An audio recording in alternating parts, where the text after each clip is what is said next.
You're sitting on the ground at a family party, grass stains on your only good dress, while everyone else gets chairs because you're just a single mom who apparently doesn't deserve better. That was me last Saturday at my nephew's birthday party.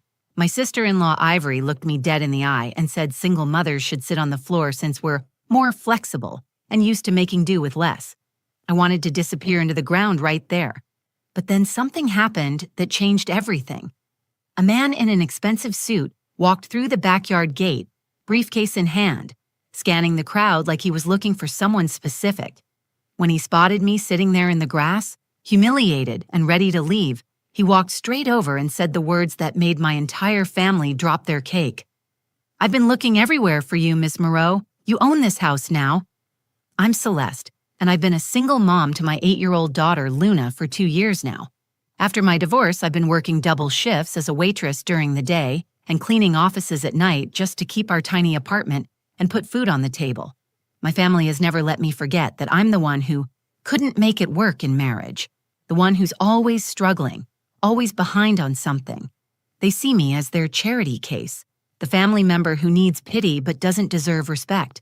My brother Kingston lives in this beautiful suburban house with his wife Ivory and their son Phoenix. Ivory has this way of making comments that sound helpful but cut deep. She'll say things like, "Oh, Celeste, don't worry about contributing to the family vacation fund. We know money's tight for you." Or, "Maybe Luna can wear Phoenix's hand-me-downs since you probably can't afford new clothes anyway." Kingston never stands up for me, and our mother Deanne just nods along like Ivory's being generous instead of cruel. I love my nephew Phoenix dearly, which is why I was at this party in the first place. I'd saved up for weeks to buy him a decent birthday gift, even though it meant Luna and I would be eating peanut butter sandwiches for dinner more often than I'd like to admit. I drove up in my beat-up Honda wearing a dress I'd bought 3 years ago when life was different, when I still had hope that things would get easier. What my family didn't know was that I'd been getting letters from some law firm for the past month. I'd been too scared to open them, assuming they were about some debt I couldn't pay or legal trouble I couldn't afford to handle. I'd shoved them in a drawer and tried to forget about them, because when you're barely keeping your head above water, the last thing you want is more bad news. But as I sat there on that grass, watching other parents in their nice clothes talk about their vacation plans and private schools, while my own family treated me like I was less than human, I had no idea that those unopened letters were about to turn my entire world upside down. I had no idea that the woman they all looked down on was about to become the one holding all the power. This is the story of how one man in a suit and a family secret I never knew existed changed everything in the span of 5 minutes, and how the people who thought they were better than me learned that sometimes the universe keeps score in ways nobody expects. I pulled into Kingston's driveway that Saturday afternoon and immediately felt that familiar knot in my stomach. His house always made me feel small. It's one of those perfect suburban homes with the manicured lawn, the 2-car garage, and the kind of front porch that screams, "We made it." I sat in my car for a moment, looking at my reflection in the rearview mirror, trying to psych myself up. Luna was bouncing in the back seat, excited to see her cousin Phoenix, completely oblivious to the social minefield we were about to walk into. "Mommy, can we go in now? I want to give Phoenix his present." Luna's excitement was infectious, and I forced a smile. She was holding the gift we'd wrapped together the night before, a Lego set that had cost me 3 weeks of tip money. It wasn't the biggest or most expensive gift Phoenix would receive, but it was what we could afford, and Luna had picked it out herself. "Of course, baby. Let's go have some fun." I grabbed my purse and the small gift bag I'd brought for the party favors, checking my phone one more time to see if any of my job applications had gotten responses. Nothing. Just another overdue notice from the electric company that I'd have to figure out how to handle next week. The backyard was already buzzing with activity when we arrived. Ivory had outdone herself with the decorations. There were balloons everywhere, a professional-looking bounce house, and tables loaded with catered food. The other parents were already mingling, and I could tell just by looking at them that they were Kingston and Ivory's usual crowd. The women were wearing clothes that probably cost more than I made in a month, and the men were talking about golf and business deals. "Celeste, you made it!" Ivory's voice was honey-sweet, but her eyes were already scanning my outfit. I saw her take in my 3-year-old dress and the small scuff on my shoes that I'd tried to cover with a marker. And Luna, don't you look precious? Phoenix is over by the bounce house if you want to find him. Luna ran off immediately, and I was left standing there with Ivory, who was already looking past me at the other guests. "The food is on the tables over there," she said, gesturing vaguely. "We got it catered from that new place downtown. I'm sure it's much fancier than what you're used to, but I thought we'd splurge for Phoenix's special day." There it was, the first dig of the day, delivered with that trademark smile. I'd learned to expect these comments from Ivory, but they still stung. "It looks wonderful," I managed to say. "You've really outdone yourself." I made my way over to where some of the other parents were standing, hoping to blend in. They were discussing their kids' private schools and summer camps, topics that felt like they were from another planet. I nodded along when appropriate, but mostly I felt like an outsider looking in. These people lived in a world where money wasn't a constant worry, where they could sign their kids up for activities without calculating whether it meant choosing between groceries or gas. Kingston appeared at my elbow, beer in hand. "Hey sis, glad you could make it." His greeting was warm enough, but I could see the way he glanced around nervously, like he was worried I might embarrass him somehow. "How's the job hunt going?" "Still looking," I said, trying to keep my voice light. "I've got a few applications out there, so we'll see." "Well, something will turn up," he said, but his attention was already drifting to his other guests. "Ivory's been working on this party for weeks. She really wanted to make it special for Phoenix." I watched him walk away to join a group of men who were laughing loudly about something, and I felt that familiar ache of loneliness. Even at family gatherings, I felt like I was on the outside. I wasn't part of their world of successful careers and financial security. I was the cautionary tale, the example of what happens when life doesn't go according to plan. My mother, Deanne, was sitting at one of the tables with some of the other older women, and I could tell by the way they kept glancing at me that I was the topic of conversation. Deanne had that expression she always got when she was explaining my situation to people, that mixture of pity and disappointment that made my chest tight with shame. I found a spot near the gift table where I could keep an eye on Luna without being in anyone's way. She was having a blast with the other kids, her laughter carrying across the yard, and seeing her so happy made all the discomfort worth it. This was why I came to these things, why I endured the subtle insults and the feeling of being judged. Luna deserved to have family, to feel connected to something bigger than our small world of just the two of us. But as I stood there watching the party unfold around me, I had no idea that everything was about to change in ways I couldn't have imagined.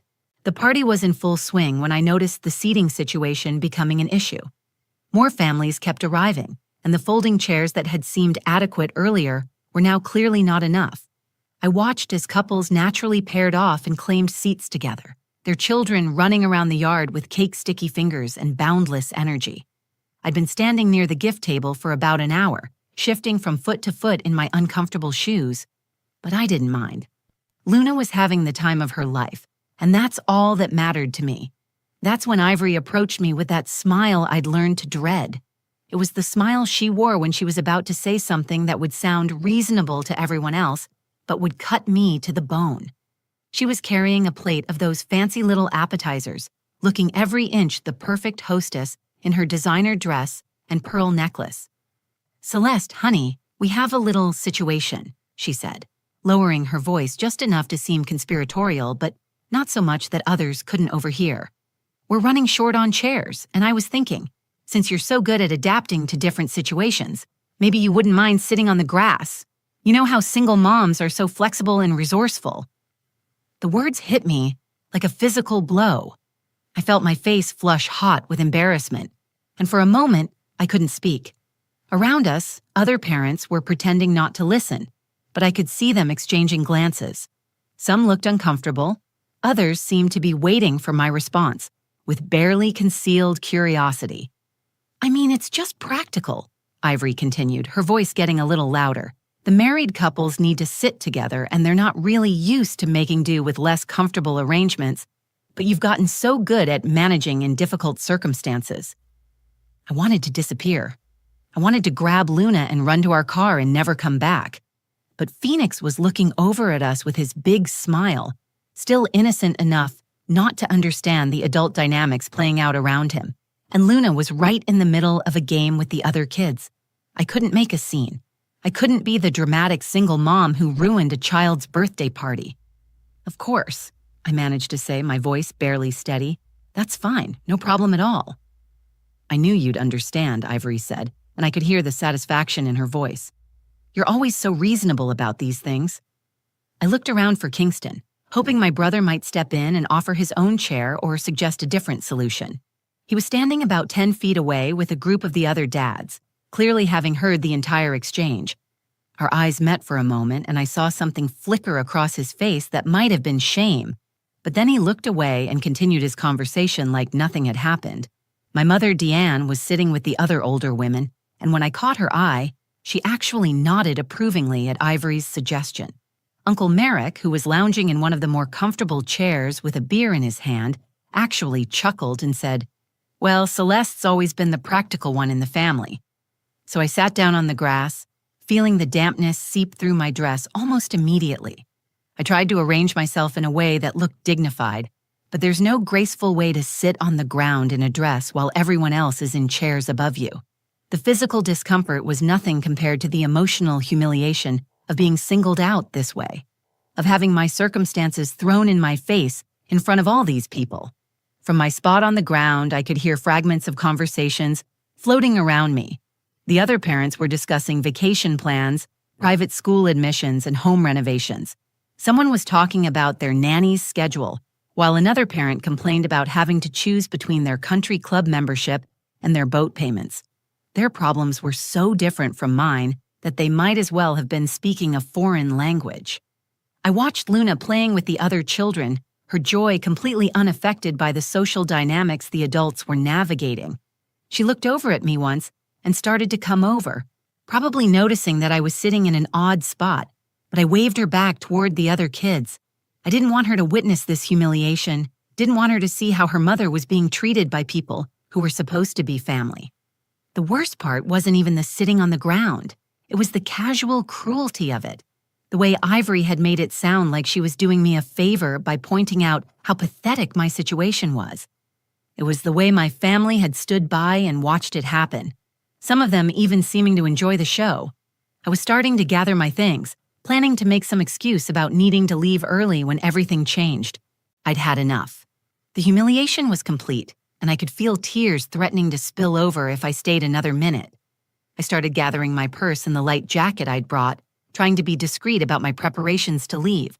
The last thing I wanted was to draw more attention to myself, to give Ivory another opportunity to make some cutting comment about how single moms always leave parties early. I pulled out my phone and sent Luna a text, even though she was only 30 feet away. "Come say goodbye to Phoenix in a few minutes. We need to head home soon." I didn't want to call out to her across the yard and make it obvious that we were leaving. I'd learned to manage these exits carefully, to slip away without causing a scene that might reflect poorly on Luna or give my family more ammunition for their judgmental comments. While I waited for Luna to notice my message, I tried to compose myself. I smoothed down my dress, which now had grass stains on the back that I'd have to figure out how to remove. I practiced the smile I'd wear when I made my excuses, the casual, "Luna has an early day tomorrow," or "I promised a friend I'd stop by." Anything to avoid admitting that I was leaving because sitting on the ground while my family treated me like a second-class citizen had finally broken something inside me. That's when I saw him. A man was approaching the backyard gate, and he stood out immediately from the casual party atmosphere. He was wearing an expensive-looking charcoal gray suit, perfectly tailored with a crisp white shirt and a silk tie. His shoes were the kind of polished leather that probably cost more than I made in a month. He was carrying a leather briefcase that screamed serious business, and he had the bearing of someone important, someone who commanded attention without trying. He paused at the gate, scanning the crowd methodically like he was looking for someone specific. His eyes moved from group to group, assessing each person with the kind of focused attention that made me instinctively straighten my shoulders. When his gaze swept over me sitting on the grass, I felt a flash of embarrassment, wondering what this well-dressed stranger thought of the woman in the wrinkled dress sitting on the ground while everyone else had chairs. Ivory noticed him too and immediately switched into her hostess mode, the way she always did when she wanted to make a good impression. She glided over to the gate with her most charming smile, clearly assuming he was some important business contact of Kingston's who had stopped by to wish Phoenix a happy birthday. "Hello there," she said in her sweetest voice. "Are you here for the party? I'm Ivory, Kingston's wife." The man nodded politely but didn't return her smile. "Good afternoon. I'm looking for Ms. Celeste Moreau. I was told she might be here today." My heart dropped into my stomach. Someone was looking for me, someone official and serious looking, and it couldn't be good news. My mind immediately raced through all the possibilities. Had I missed a court date? Was there some problem with Luna's school? Had they finally tracked me down about those medical bills from when Luna had pneumonia last year? Ivory's expression shifted, and I could see her mental calculation happening in real time. This well-dressed, obviously successful man was looking for her embarrassing sister-in-law, the one she'd just humiliated in front of the entire party. Her smile became strained, and when she pointed me out, her voice carried a note of disdain that made my cheeks burn with fresh shame. "That's her right there," Ivory said, gesturing toward where I sat on the grass, "sitting on the ground where she belongs." The man's expression hardened as he took in the scene. I watched his eyes move from me to the empty chairs around the yard, to the other parents lounging comfortably while I sat in the dirt. Something shifted in his demeanor, a coldness that hadn't been there before. I struggled to my feet, brushing grass off my dress and trying to maintain whatever dignity I had left. My legs felt shaky, and I was mentally calculating whether I had enough money in my checking account to handle whatever legal or financial crisis this man was about to drop on me. I thought about the unopened letters in my kitchen drawer, the ones I'd been too scared to read, and wondered if my avoidance had finally caught up with me. He walked directly toward me, ignoring the curious stares from the other party guests who had started to notice the disruption. Kingston had stopped his conversation and was watching with a concerned frown. Even the children had paused their games, sensing that something significant was happening.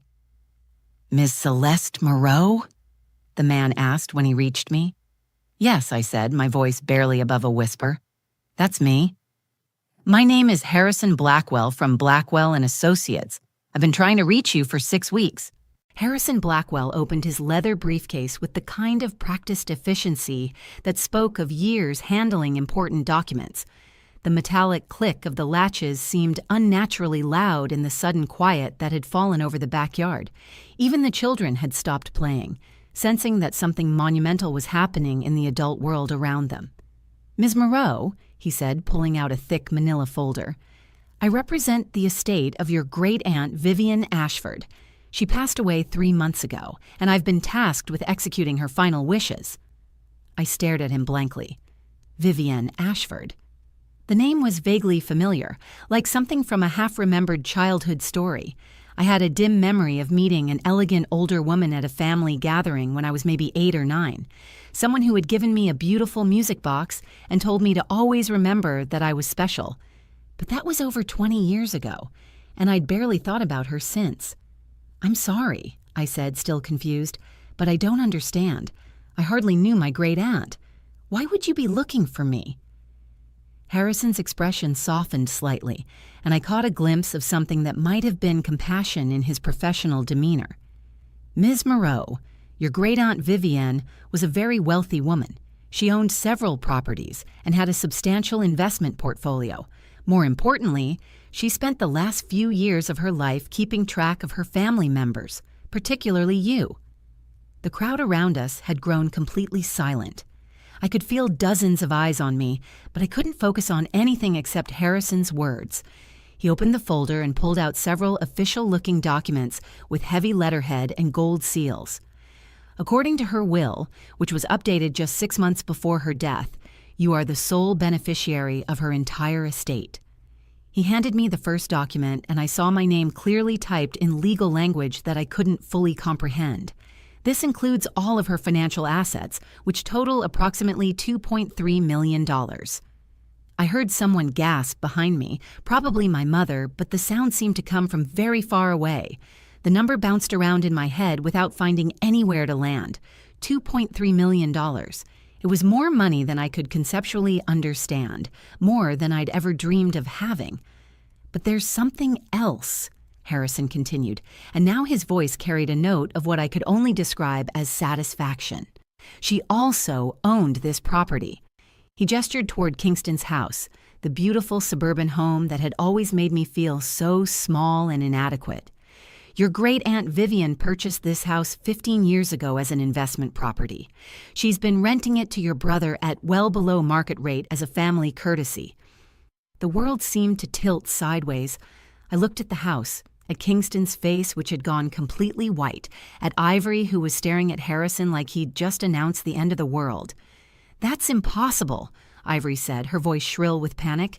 "We've been living here for 5 years. We've put money into renovations. We've made this place our home. There has to be some mistake." Harrison turned to face her with the kind of cool professionalism that suggested he'd dealt with this type of reaction before. "There's no mistake, Mrs. Kingston. The property deed is quite clear. Your lease was month to month and tied directly to Ms. Ashford's life. Upon her death, the property reverts to her designated heir." He looked back at me. "That would be Ms. Moreau." "But we didn't know," Kingston said, his voice cracking slightly. "She never told us she was planning to leave everything to Celeste. We assumed the house would eventually be ours, or at least that the family would inherit equally." Harrison pulled out another document, this one handwritten in elegant script. "Your great-aunt left a personal letter explaining her decision. She wrote, and I quote, 'I have watched Celeste struggle with grace and dignity, while others in the family have prospered. I have seen how she works tirelessly to provide for her daughter while receiving little support or respect from those who should love her most. She deserves security, and she deserves to know that someone believed in her worth.'" The silence that followed was deafening. I looked around at my family's faces, seeing shock, dismay, and something that looked uncomfortably like fear. Ivory was staring at me like I'd suddenly grown a second head, while Kingston appeared to be doing rapid mental calculations about their financial situation. "Any improvements or renovations you've made to the property," Harrison continued, "naturally become part of the property's value, which now belongs to Ms. Moreau. However, the original lease terms specified 30 days notice for termination, which I'm officially providing today." I was still holding the documents, my hands trembling slightly as the magnitude of what was happening began to sink in. The woman they'd all pitied, the family failure they'd just humiliated by making her sit on the ground, now owned the very house they were standing in. I looked around at the faces of my family members, each one frozen in a different stage of shock and disbelief. The same people who had spent years making me feel small and worthless were now staring at me like I was a completely different person. But I wasn't different. I was the same Celeste who had been sitting on the grass 5 minutes ago. The only thing that had changed was their perception of my worth, and that told me everything I needed to know about who they really were. Ivory was the first to break the silence, her voice taking on a tone I'd never heard before, desperate and pleading. "Celeste, surely we can work something out. We're family. We've been taking care of this place, making improvements, treating it like our own home. There has to be some arrangement we can make." The irony wasn't lost on me. This was the same woman who had made me sit on the ground less than 10 minutes ago, because single mothers were more flexible and used to making do with less. Now she was asking for flexibility from me, the person she'd just publicly humiliated. I looked at Ivory, really looked at her, and felt something shift inside me. For years, I'd accepted her treatment because I thought I deserved it. I thought my struggles made me lesser somehow, that my financial difficulties meant I should be grateful for whatever scraps of respect my family threw my way. But standing there, holding documents that proved someone had seen value in me when my own family couldn't, I realized how wrong I'd been. "Ivory," I said, my voice steady and calm, "I think you should sit on the ground now. You're more flexible, aren't you? Used to adapting when circumstances change?" Her face went pale, and I saw her eyes dart around to the other party guests who were watching this family drama unfold. She was experiencing the same humiliation she'd inflicted on me, but somehow it didn't give me the satisfaction I thought it would. It just made me sad for all the years I'd wasted trying to earn respect from people who were incapable of giving it. Kingston stepped forward, his expression a mixture of desperation and disbelief. Celeste, come on. You can't seriously be considering kicking us out. We're your family. We've been here for Phoenix's whole life. This is his home. You're right, Kingston. We are family. I turned to face him fully, and for the first time in years, I felt like I was looking at him as an equal, instead of looking up at him from some lesser position. And as family, you just watched your wife humiliate me in front of all these people and said nothing. You heard her tell me to sit on the ground like a dog and you turned away. That's the kind of family you chose to be. My mother, Deanne, finally found her voice, though it came out as barely more than a whisper. Celeste, honey, surely you're not going to let this money change who you are. You've always been such a sweet, understanding girl. Understanding. Sweet. Code words for pushover and easy to manipulate. I'd been understanding when they forgot to invite me to family dinners. I'd been sweet when they made comments about my parenting or my financial situation. I'd been accommodating when they treated me like the family charity case instead of a person worthy of basic respect. You're right, Mom. I am understanding. I understand now that you all showed me exactly who you were, and I just wasn't ready to believe it. I looked around at each of them. These people who shared my blood but had never really been my family in any way that mattered. I understand that when you thought I had nothing to offer you, you felt free to treat me however you wanted. Harrison cleared his throat gently. Ms. Moreau, I don't mean to interrupt, but we do have some paperwork to complete, and I imagine you'll want time to process all of this information and make decisions about the property. I nodded, grateful for the interruption. You're right. I need time to think about everything. I looked back at Kingston and Ivory. You have 30 days just like the lease specified. That should give you time to find somewhere else to live. I called Luna over, and she came running, her face bright with excitement from playing with her cousins. She had no idea that our entire world had just shifted on its axis, that we'd gone from worrying about paying rent to owning a house and having more money than we'd ever dreamed of. As we walked toward my beat-up Honda, I could hear the frantic, whispered conversations starting behind us. My family was realizing that they'd just lost their home and shown their true character to someone who now held all the power. The woman they'd spent years looking down on was walking away with everything, while they faced the uncertainty they'd always assumed was my burden to carry. But the most important lesson I learned that day wasn't about money or houses, or even revenge. I learned that people's true character shows when they think you have nothing to offer them. My great-aunt Vivian had been watching from a distance, and she saw what I couldn't see at the time. She saw that dignity isn't about how much money you have in your bank account. It's about how you treat people when you think nobody important is watching. Sometimes the universe keeps score in ways we never expect. Sometimes the people who try to make you feel small end up small themselves. And sometimes, just sometimes, the person everyone underestimates turns out to be the one holding all the cards.